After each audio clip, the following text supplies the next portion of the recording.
les femmes dans les marchés, et durant, oui, on a amené des bus, on a ramassé les femmes pour venir danser à la pierre là-bas. Et il inaugure une usine, il avait déjà inauguré une usine textile, il y a 3 ans ou 4 ans. L'usine a fermé, c'était les Indo-Pakistanais. Ils ont fermé, ils ont abandonné l'usine, ils ont ramassé tuition au Bénin. Ils ont licencié 600 Togolais. Ils payaient à peine le SMIC Togolais. Et ils ont abandonné cette usine-là. Ils viennent créer encore une autre usine sur le même modèle. Et ils font croire aux gens que le pays avance.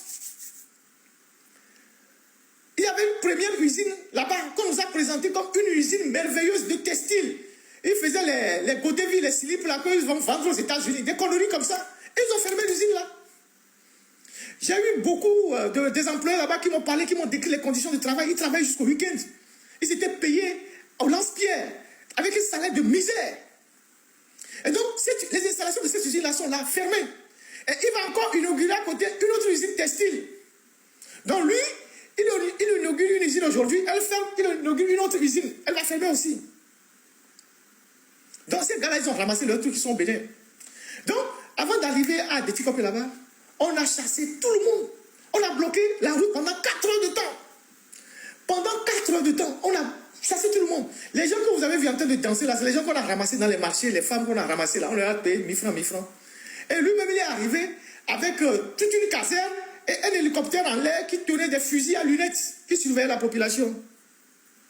C'est ce genre de cinéma que les dictateurs aiment pour faire croire aux gens que le peuple les aime. Mais quand vous le voyez physiquement, vous allez voir qu'il est éprouvé.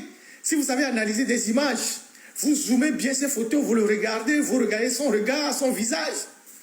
Vous allez voir que c'est quelqu'un qui est très préoccupé, qui ne dort pas, qui a les yeux débridés. Ça prouve que le personnage est fatigué. Regardez les photos, zoomez. Analysez les images. Bon, nous, on est des journalistes, donc nous, on ne voit pas le premier regard. Donc, on regarde. On voit tous les petits aspects. Donc, ça veut dire que le gars, il est physiquement fatigué. Mais il tient. Mais il va tomber. Et vous qui faites preuve de zèle, vous allez devenir quoi? Donc, c'est pour cette raison-là que nous allons faire un travail de documentation.